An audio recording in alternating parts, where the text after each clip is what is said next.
जय हिंद। देखिए, अभी हमारे प्राइम मिनिस्टर का जो दौरा था, पंजाब दौरा, और काफी डिस्टर्ब रहा। इसमें कई सारे सिक्योरिटी ग्लिच भी आए थे सब। यहाँ हम लोग समझते हैं कि क्या क्या कमी हुई थी, क्या गड़बड़ी हुई थी, कौन किया था, ये सब के लिए हम लोग को बहस नहीं। इस गलती से आगे न दोहराया जाए। कहाँ कहाँ मेन जो की पॉइंट्स थे जहां पर इसको ध्यान रखना चाहिए था, वो उसको हम समझते हैं। देखिए, मेनली था हमारे प्राइम मिनिस्टर का पंजाब में दौरा था, जहां पर वो कई सारे योजनाओं का भी उद्घाटन करने वाले थे। ये चुनावी रैली भी थी, लेकिन कई सारे विकास की योजनाओं में भी था, कई बहुत महत्वपूर्ण योजनाएं भी थी। तो दिल्ली से ये भटिंडा गए थे बाई फ्लाइट। भटिंडा से हेलीकॉप्टर से जाना था हुसैनी वाला, फिर वहां से जाना था फिरोजपुर। हेलीकॉप्टर जो था MI-17V5, वही वाली जो बिपिन रावत सर का जो क्रैश हुआ था। तो हेलीकॉप्टर को पहले 2 बार उड़ा के देखा गया, मौसम बहुत खराब था, तो लास्ट टाइम पे डिसीजन लिया गया कि सड़क से जाना है। सड़क से जाने था हुसैनी वाला, उसके बाद यहाँ से 25 किलोमीटर आगे फिरोजपुर। ये दोनों ही जगह जो है पाकिस्तान बॉर्डर के एकदम करीब है। लेकिन हुसैनी वाला से पहले ही फ्लाईओवर पे हमारे प्राइम मिनिस्टर का जो कॉन्वॉय था, काफिला रुक गया। अब इसको टोटल एक एक करके हम लोग समझते हैं। प्राइम मिनिस्टर की सिक्योरिटी बहुत प्राइम लेवल की होती है, सबसे बेस्ट सिक्योरिटी मानी जाती है। इनके काफिले में जितनी गाड़ियां होती है बुलेट प्रूफ होती है। अभी सुने होंगे 7 करोड़ की एक गाड़ी आई है, बुलेट प्रूफ गाड़ी। काफी जबरदस्त गाड़ियां होती हैं इनमें। हमेशा आगे चलने पे रोड को क्लियर करा दिया जाता है। तो ये उनकी सिक्योरिटी में जो लगे होते हैं SPG होती है, स्पेशल प्रोटेक्शन ग्रुप। आप इसमें डायरेक्ट कभी नहीं जा सकते हैं। आपको आर्मी या पैरामिलिट्री फोर्स या पुलिस में बहुत बेहतरीन काम किए रहेंगे तो आपका सिलेक्शन इसमें होता है बहुत बेहतरीन ढंग के, तब आप बनते हैं SPG, special protection group. SPG दिखती है भले सूट में, लेकिन अंदर उनके पूरा बुलेट प्रूफ रहता है। हर चीज वो अंदर रखे रहते हैं। उनके पास बहुत ही लेटेस्ट हथियार होती है, पिस्टल्स होते हैं। आंख पर काला चश्मा होता है कि वो किधर देख रहे हैं पता नहीं चलता है। बुलेट प्रूफ सूट होती है, पिस्टल होता है, हर चीज से ये लैस होते हैं आधुनिक हथियारों से। प्राइम मिनिस्टर के पास 3 लेयर की सिक्योरिटी होती है। इनके सबसे पहले आसपास में जो होते हैं वो SPG के कमांडो होते हैं। SPG कमांडो के घेरा के बाद जो होती है वो पैरामिलिट्री के कमांडोज होते हैं, और उसके बाहर जो घेरा होता है उसमें पुलिस होती है। पुलिस के बाहर जो घेरा होता है उसमें ट्रैफिक पुलिस होती है। तो मेनली सिक्योरिटी के लिए 3-3 लेयर की सिक्योरिटी होती है। तो आप ये समझ सकते हैं कि हमारे प्राइम मिनिस्टर के लिए कितनी जबरदस्त लेयर की सिक्योरिटी होती है। SPG कमांडो में भी कई लेयर होते हैं। कुछ होते हैं जो केवल प्रोटेक्शन देते हैं, कुछ हमला भी करते हैं। हमारे SPG कमांडो के पास जब भी प्राइम मिनिस्टर चलेंगे, देखिएगा इस तरह से बैग लेके लोग चलते रहते हैं। कुछ कमांडो बैग लिए रहते हैं, अब देखेंगे इनके पास हथियार नहीं रहते हैं। और ये जो बैग लिए रहेंगे हमेशा प्राइम मिनिस्टर के पास ही खड़े रहते हैं। ये बैग नहीं है, ये एक्चुअली बुलेट प्रूफ है। जब भी अटैक होगा तो ये बैग इस तरह से खुल जाता है, कई लेयर में ये खुल जाता है, और ये बुलेट प्रूफ होता है। इसको लेके हमारे प्राइम मिनिस्टर को चारों ओर से घेर लिया जाता है ताकि बुलेट्स ना लगे। ये जरूरी भी है, हमारे देश के प्राइम मिनिस्टर है, उनकी सिक्योरिटी में कहीं भी कमी नहीं होनी चाहिए। अब हुआ क्या, दिल्ली से वो पंजाब गए। पंजाब एक्चुअली पाकिस्तान से एकदम करीब है, बॉर्डर ही बनाता है।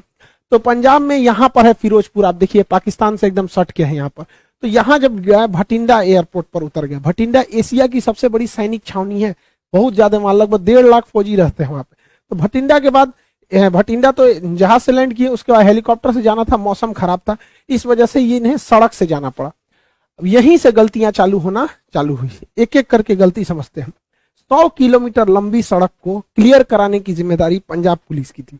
सड़क से जाने का रास्ता पहले से तय नहीं था। अचानक मौसम खराब हुआ और हेलीकॉप्टर कैंसिल हुआ, जिस वजह से अमूमन इस रास्ते पे 2.5 घंटे लगते हैं। 100 किलोमीटर के सफर में लगभग 2.5 घंटे लगते हैं।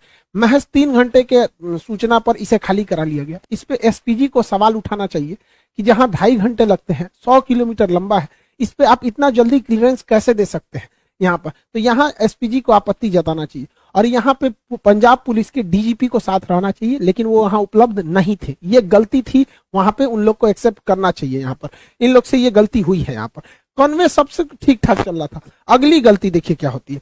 जब भी राष्ट्रपति प्रधानमंत्री का काफिला जाता है तो उनकी गाड़ियों में एक बहुत बड़ी संख्या थी, 25 से 40 गाड़ियां रहती हैं। ये गाड़ियों का एक ग्रुप रहता है, लेकिन इन गाड़ियों के ग्रुप के आगे 5-7 गाड़ियां चलती हैं, जिसे हम पायलट कहते हैं, पायलट गाड़ी कहते हैं। उसमें सबसे आगे एक बाइक वाला रहेगा, देखिएगा इसमें, ये देखते रहता है कि सब कुछ, कोई दिक्कत नहीं है। उसके बाद एक पुलिस की जिप्सी रहती है, इसे हम लोग रूट क्लियरिंग पार्टी कहते हैं। ये 5-6 की ग्रुप में रहते हैं सब, और जो मेन काफिला उससे ये 3-4 किलोमीटर आगे होते हैं, ताकि ये पहले ही देख लेते हैं कि कोई गड़बड़ी तो नहीं है। तो जो रूट क्लियरिंग पार्टी थी, जो पायलट गाड़ी थी, इनको दिखाई नहीं। इन लोग की लापरवाही देखिए, इन लोग को नहीं दिखा कि सामने ट्रैक्टर लगाया गया है, रास्ता जाम है। कैसे ये लोग यही रास्ता बताते रहते हैं, वायरलेस पे पीछे कांटेक्ट में रहते हैं। जो मेन काफिला होता है हमारे प्राइम मिनिस्टर का वो पीछे रहता है 3-4 किलोमीटर, और ये वायरलेस पे रहते हैं कि ऑल क्लियर, हर किलोमीटर पे ये बताते रहते हैं कोई दिक्कत नहीं है, कुछ भीड़ है यहाँ है, बाकी सब क्लियर।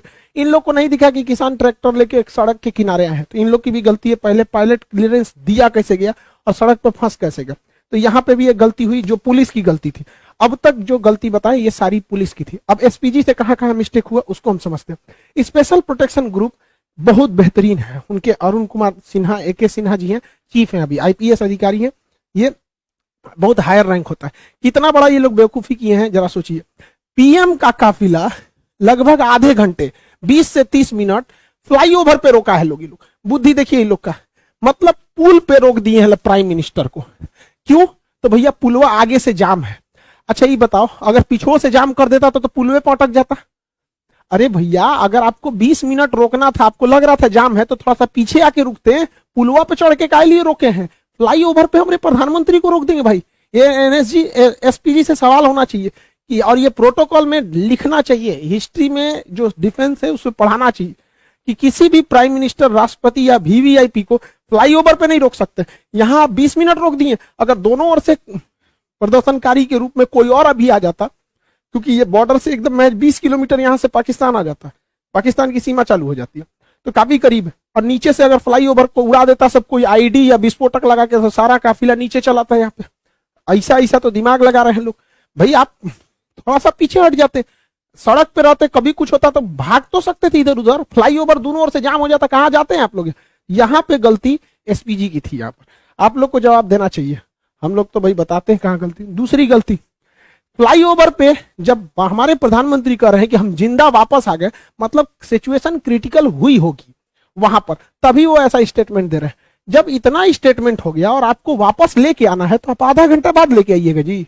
SPG वाले लोग आप जवाब दीजिए कि हमारे प्राइम मिनिस्टर अंदर बैठे हुए हैं यहाँ पर। अब देखिए हल्का सा मास्क दिख रहा होगा आपको। जब यू टर्न लेना है, देखिए कि आगे किसान है, इंटेलिजेंस रिपोर्ट आपको पहले से पता होगी, माहौल देख लीजिए क्या है क्या नहीं, तुरंत लेके हटिए। 2 से 3 मिनट हो गया, हाँ भाई खत्म, कैंसिल हुआ रैली, कैंसिल हुआ प्रोग्राम, हम वापस लेके आएंगे। तो SPG हमारे प्रधानमंत्री को आधा घंटा रोक के रखेगी। यहाँ SPG को भी जवाब देना पड़ेगा कि आप आधा घंटा काहे लिए रोक के रखे, वापस तुरंत लेके आना चाहिए। अगली गलती सुनिए ध्यान से, गृह मंत्रालय के अंडर में आता है खुफिया एजेंसी, इंटेलिजेंस ब्यूरो, और गृह मंत्रालय है और हमारे अजीत डोभाल साहब, इनकी योग्यता पे तो कोई शक नहीं है। लेकिन इंटेलिजेंस ब्यूरो और रॉ तो खैर बाहर में काम करती है, लेकिन यहां जिम्मेदारी टोटल इंटेलिजेंस ब्यूरो। ये इंटेलिजेंस ब्यूरो को ये पता होना चाहिए कि जब जहाज हवाई मार्ग से मार्ग जब कैंसिल हुआ है तो जो रास्ता जा रहा है वो ग्रामीण मालवा होके जा रहा है भटिंडा के लिए, भटिंडा से ग्रामीण मालवा होते हुए ये हुसैनी वाला और फिरोजपुर जा रहा है। और ग्रामीण मालवा का जो क्षेत्र है वो एकदम हॉट पॉइंट बना हुआ है प्रदर्शनकारी के लिए। तो इंटेलिजेंस ब्यूरो ने कैसे क्लियरेंस दे दिया कि अभी देख रहे हैं इतना बड़ा प्रोटेस्ट हुआ था, इतना बड़ा भीषण कई घटनाएं हुई, अभी किसानों में भी कुछ रोष था जो लखीमपुर की घटना को लेकर, ये सब। तो इंटेलिजेंस ब्यूरो को क्लियरेंस कैसे दे दिया कि भैया उस रूट से ले जा रहे हो जहां प्रदर्शन का केंद्र बना हुआ है, वो भी हमारे प्रधानमंत्री को। प्रधानमंत्री देश का होता है, किसी पार्टी का नहीं होता है, तो देश सर्वोपरि होना चाहिए। तो इंटेलिजेंस ब्यूरो को भी यहाँ फेलियर है, सबको जवाब देना चाहिए यहाँ पर। लेकिन मीडिया वाले ये सब सवाल तो पूछेंगे नहीं। हालांकि प्रधानमंत्री जब वापस आए तो उन्होंने हमारे प्रेसिडेंट साहब से भी मुलाकात किया। अब इस पे अटकलें ये भी लगाई जा रही है कि आर्टिकल 356 लगा के राष्ट्रपति शासन यानी राजकीय आपात स्टेट इमरजेंसी लगाई जाएगी। हालांकि ये इतना आसान नहीं है, और लगा देता तो भी ठीक है था। इलेक्शन होने वाला है, प्रेसिडेंट रूल रहने के बाद थोड़ा सा ठीक ठाक से रहता है। हालांकि ये बहुत वर्स्ट कंडीशन में ही ये इसे लगाया जा सकता है। गृह मंत्रालय ने भी पंजाब सरकार से मांगा है कि आखिर ऐसी क्या गलती थी कि मुख्यमंत्री वहां से रिसीव करने नहीं आए। तो मुख्यमंत्री का अपना कहना है कि कोरोना प्रोटोकॉल को लेकर जूम में थे, रैली भले करेंगे लोग, वहां कोरोना प्रोटोकॉल नहीं लगेगा, लेकिन प्रधानमंत्री के लिए कोरोना प्रोटोकॉल लगेगा। दूसरा कि मुख्यमंत्री को छोड़ो, हटाओ भैया, तुम आए चाहे ना आए, राजनीतिक मैटर है, लेकिन उस राज्य के DGP को कि प्रधानमंत्री के काफिले में सबसे आगे रहना पड़ता है। और DGP जहां रहेगा, पुलिस प्रशासन ऐसे ही रहेगी, क्योंकि किसी भी राज्य का सबसे बड़ा हेड होता है DGP, director general of police. राष्ट्रपति प्रधानमंत्री के काफिले में DGP नहीं थे, ये तो एकदम सरासर गलत है। तो पंजाब पुलिस को इस पे जवाब देना चाहिए। हालांकि गृह मंत्रालय ने इन लोगों से जवाब तलब किया है कि आप लोग वहां पर DGP उपलब्ध क्यों नहीं थे। लेकिन लौटते समय जो कहा जा रहा है कि प्रधानमंत्री ने किसी अधिकारी को कहा कि अपने मुख्यमंत्री को थैंक्स कहना कि हम जिंदा वापस आ गए, ये स्टेटमेंट थोड़ा सा अलग है। देखिए, अगर ये स्टेटमेंट केवल हिंदुस्तान के लोग सुन रहे हैं, ये स्टेटमेंट केवल भारत तक रह जाए, तब तो कोई दिक्कत नहीं है। लेकिन जरा सोचिए, एक विदेशी मीडिया जब इसे सुनेगी तो क्या सोचेगी कि कोई प्रधानमंत्री अपने देश में कह रहा है कि हम सुरक्षित जिंदा वापस आ गए।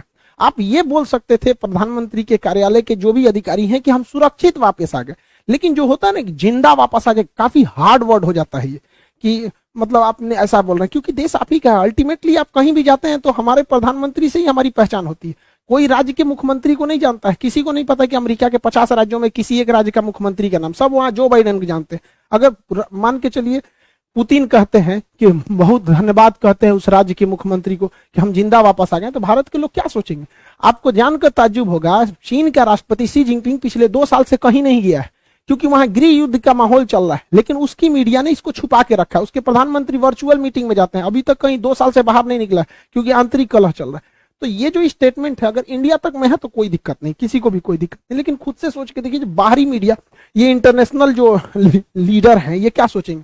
क्योंकि जब ये लोग भी भारत में आते हैं ना, तो इन लोगों की भी सिक्योरिटी एसपीजी और एनएसजी कमांडो ही कहती है। तो कल को ये सब भी कहेगा सर भैया, तो आप अपने कह रहे हैं कि हम जिंदा वापस आ गए, तो विदेश में थोड़ी सी छवि खराब होगी। खुद हमारे प्रधानमंत्री कहते हैं, इतने दिलेर हैं, आप दिलेरी की बात कहते हैं, बिना बताए 2015 में नवाज शरीफ की पोती की शादी में गए थे। हमारा सबसे बड़ा दुश्मन, जहां से कभी हमारी दोस्ती की कोई उम्मीद नहीं रहती थी, पाकिस्तान, हमेशा कभी टेररिस्ट अटैक, कभी कश्मीर का इशू, वहां हमारे प्रधानमंत्री देखिए यहाँ पे 2015 में नवाज शरीफ की पोती की जब शादी थी, ग्रैंड डॉटर की, बिना बताए चले गए थे अफगानिस्तान दौरे पे, वहां से अचानक चले आए वहां पर। तो वहां पे इन्होंने नहीं कहा कि हम जिंदा वापस आ गए, जबकि जब वहां पे प्रधानमंत्री जब गए थे 2015 में, हम लोग न्यूज देखे, लोग धक धक कर रहा था, अरे भैया बिना बताए गए हो वहां जगह पे। क्योंकि काफी मोदी जी जो है पाकिस्तान को लेकर पीओके के लोग काफी हार्ड डिसीजन लेते हैं, तो थोड़ा सा आदमी को भी रहता है कि हमारा प्रधानमंत्री दुश्मन के घर में गया। और वो भी जो गए थे ना, भारत के हेलीकॉप्टर नहीं था, नवाज शरीफ के अपने हेलीकॉप्टर में बैठ के गए थे। पता नहीं पाकिस्तानी हेलीकॉप्टर चाइना से खरीदा था, क्या होता क्या नहीं। तो वहां पे ये स्टेटमेंट नहीं था, ऐसा नहीं होता। कह देना चाहिए था कि हाँ सिक्योरिटी में बहुत ग्लीच हुआ, सिक्योरिटी में ऐसा नहीं होना चाहिए। लेकिन एक होता है ना जिंदा वापस आना, वो भी प्रधानमंत्री के मुंह से थोड़ा सा ऑकवर्ड सा लगने लगता है। भैया तब हम लोग कहाँ जाएंगे भाई?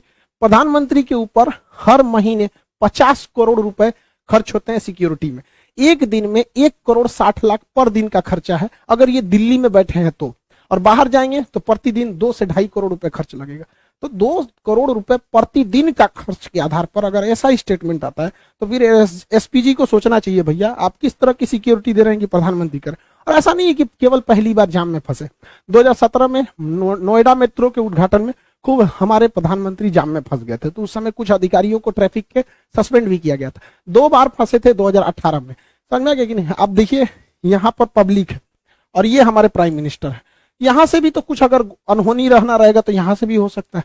यहाँ पे अब यहीं पे देख लीजिए, यहाँ हमारे नितिन गडकरी साहब हैं, सड़क परिवहन मंत्री, यहाँ प्राइम मिनिस्टर, यहाँ पे पब्लिक इतनी ज्यादा, यहाँ पे भी इतना नहीं है, सिक्योरिटी बहुत सजग रहती है। अब वो जमाना नहीं है इंदिरा गांधी वाला या फिर राजीव गांधी वाला, लेकिन फिर भी देश के प्रधानमंत्री की सुरक्षा के साथ ऐसा खिलवाड़ अच्छी बात नहीं है। जो भी है गलत है, उसको सजा देनी चाहिए और रूल बुक में इसको रखना चाहिए कि कभी किसी फ्लाईओवर पे आधा घंटा तक किसी प्रधानमंत्री को वेट नहीं कराना चाहिए। और दोनों लोग से प्रदर्शनकारियों को भी दूर रखना चाहिए हमारे काफिले से। बताइए, महज कुछ दूरी पर थे प्रदर्शनकारी, वहां से दिख रहे थे, और जो उनके समर्थक हैं हमारे प्राइम मिनिस्टर के, उन लोगों को भी कहते हैं कि तू लोग भैया काहे लिए उतना पास चलाया। यहाँ देखिए ये एसपीजी खड़ा है, ये हमारे प्रधानमंत्री की गाड़ी है, इसमें बैठे हुए हैं, ये उनके समर्थक है। तो भैया समर्थक लोग तुम भी दूर रहो, वरना तुम्हारे भेष में कोई भी आ सकता है, और विरोध वाले भी तुम भी दूर रहो। और इस पे हम लोग को लेसन लेना चाहिए। हम तो कहते हैं ना एक चीज कि देश में जब तक जितना बार इलेक्शन होगा ना कुछ तांडव होगा। आप देखिए बंगाल इलेक्शन में हुआ था, कितना वायलेंस हुआ। जब जब इलेक्शन होगा तब ऐसा होता रहता। हम तो कहते हैं कि इलेक्शन एक ही साथ होना चाहिए, स्टेट का भी और सेंट्रल का भी। जैसे 2019 में इलेक्शन हुआ तो जब लोग वोट डालने गए उसी समय वो सीएम का भी चुनाव करा लेते हैं, एक ही कमरे में 2 ईवीएम मशीन लगा देते। बार बार इलेक्शन कराने पे हमारे जो नेताओं को काम करना चाहिए वो भी नहीं करते, हर 3-4 महीना का गैप देके इलेक्शन में बिजी हो जाते हैं। अब जैसे 2024 में इलेक्शन होना है तो 2024 में ही क्या कर दीजिए भैया, अब एक ही साथ राज्यों का भी इलेक्शन करा लीजिए। ईवीएम जो मशीन होती है, ईवीएम मशीन यहाँ पे 2 लगा दीजिएगा। हाँ भैया पीएम वाला चुनाव है, लोकसभा का दे दीजिए, या सीएम वाला चुनाव है, दोनों वोट दीजिए, एक साथ खत्म करके बैलेंस कीजिए। इससे 60,000 करोड़ रुपए की बचत होगी। राज्यों के चुनाव में 60,000 करोड़ रुपए का खर्चा होता है। इस पैसे से सारे किसानों का कर्जा माफ किया जा सकता था, एक बहुत बड़ी समस्या खत्म हो जाती। आपको क्या लगता है कि सेंट्रल और स्टेट दोनों का इलेक्शन एक साथ होना चाहिए कि नहीं? बार बार हम कब तक लड़ते रहेंगे? एक दूसरे के नाम पे, पार्टियों के नाम पे लड़ेंगे, कभी मजहब के नाम पे लड़ेंगे, कभी जाति के नाम पे लड़ेंगे, कभी पढ़ाई लिखाई की बात होती तो भैया 5 साल में एक बार लड़ लो, फिर मिलजुल के रहो अच्छे से। सेंट्रल वाले भी पूरा काम करते रहे, आधा समय तो चुनाव में बिजी रहता है। खैर जो भी हुआ गलत हुआ, प्राइम मिनिस्टर के साथ ऐसा नहीं होना चाहिए। हम लोग को भाई जहां जहां गलती हुई वो हम बताएं, कौन गुनहगार है उसको सजा देना सेंट्रल का काम है, सेंट्रल अच्छे से करेगी। आई होप आप समझ गए होंगे। मिलेंगे नेक्स्ट क्लास में। जय हिंद।